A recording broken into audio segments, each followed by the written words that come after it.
Hello everyone, welcome back to the channel. शुरू करते हैं आज की रिपोर्ट। 2017 में उत्तर प्रदेश के अंदर विधानसभा का चुनाव हुआ और भारतीय जनता पार्टी ने इस चुनाव में बहुमत से जीत हासिल की। अपनी इस बड़ी जीत के बाद भारतीय जनता पार्टी ने एक बहुत बड़ा फैसला लेते हुए गोरखपुर से कई बार के सांसद योगी आदित्यनाथ को प्रदेश का मुख्यमंत्री घोषित किया। प्रदेश के मुख्यमंत्री की कुर्सी पर बैठते ही योगी आदित्यनाथ ने प्रदेश के अंदर एक ऐसी न्यायिक प्रक्रिया को जन्म दिया जिसका जिक्र आप भारत के संविधान में ढूंढने से भी नहीं पा सकोगे। और प्रदेश के मुख्यमंत्री योगी आदित्यनाथ ने अधिकारियों के जिम्मे एक ऐसी न्यायिक प्रक्रिया लगाई जिसे योगी आदित्यनाथ ने बुलडोजर एक्शन का नाम दिया। योगी जी के इस बुलडोजर एक्शन से प्रेरित होकर अन्य राज्य की सरकारों ने इसे अपने अमल में लाया और अब मध्य प्रदेश, झारखंड, असम और दिल्ली जैसे तमाम अन्य राज्यों में भी ये बुलडोजर एक्शन देखने को मिलता है। 8 नवंबर 2024 को फॉर्मर सीजेआई डीवाई चंद्रचूड़ ने इसी बुलडोजर एक्शन मामले पर फैसला सुनाते हुए उत्तर प्रदेश सरकार पर नकेल कसा था और प्रदेश सरकार को जबरदस्त फटकार लगाते हुए 25 लाख का जुर्माना भी तय किया था।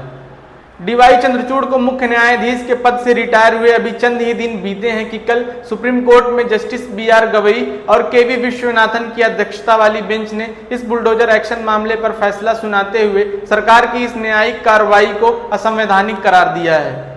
सुप्रीम कोर्ट ने सरकार और अधिकारियों को मुखातिब करते हुए कहा कि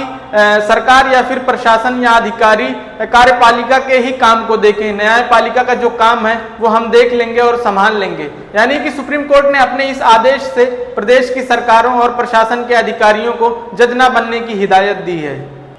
तो आइए इस वीडियो के माध्यम से जानते हैं कि कल सुप्रीम कोर्ट ने सुनवाई के दौरान सरकार से क्या कुछ कहा और सरकार के लिए किस तरह की गाइडलाइन तैयार की है, साथ ही सरकार को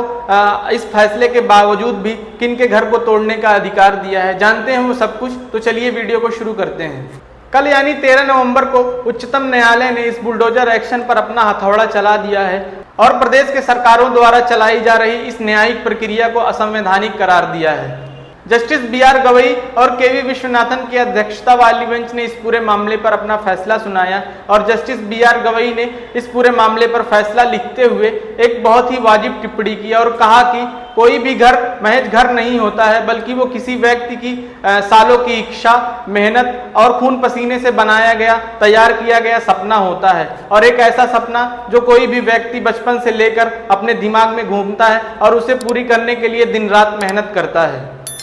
उसी घर में कई लोग रहते हैं और कई लोगों से मिलकर एक परिवार बनता है और उसी परिवार से अगर एक व्यक्ति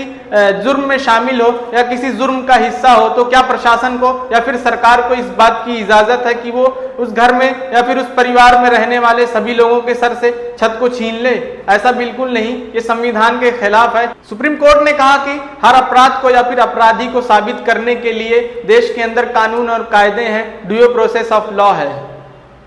सुप्रीम कोर्ट ने आगे इस फैसले में कहा कि अगर किसी व्यक्ति का जुर्म साबित भी हो जाता है तो इस केस में भी सरकार या प्रशासन को इस बात की इजाजत नहीं कि वो रातों रात बुलडोजर ले जाकर उसके घर को या फिर उस व्यक्ति के घर को जमींदोज कर दें, बल्कि इस मामले में या फिर इस पूरी केस में भी सरकार को due process of law follow ही करना होगा और 15 दिन पहले उस व्यक्ति के घर पर नोटिस भेजनी होगी, जिसके बाद तमाम न्यायिक प्रक्रियाएं चलेंगी और उसके बाद देश में चल रही न्यायपालिकाएं इस बात को तय करेंगी कि उस व्यक्ति के घर को टूटना चाहिए या फिर नहीं। यदि कोई भी सरकार या फिर प्रशासन का अधिकारी इस फैसले के बाद भी किसी के व्यक्ति को या फिर उसके घर को जाकर तोड़ देता है, जमींदोज कर देता है, तो फिर टूटे हुए घर की जो कीमत होगी उस अधिकारी को अपने जेब से उस पीड़ित व्यक्ति को मुआवजे के तौर पर देना ही होगा।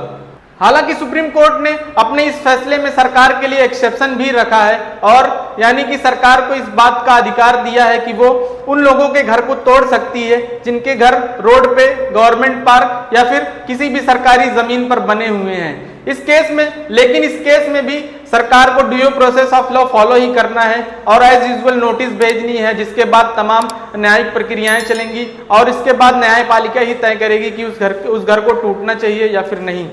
सुप्रीम कोर्ट के द्वारा दिया गया यह फैसला सरकार के द्वारा चलाई जा रही असंवैधानिक बुलडोजर न्याय प्रक्रिया पर एक ठप्पा लगा दिया है और यह साफ कर दिया है कि देश के अंदर ऐसी किसी भी असंवैधानिक न्यायिक प्रक्रिया की जरूरत नहीं है या फिर देश के अंदर जगह नहीं है।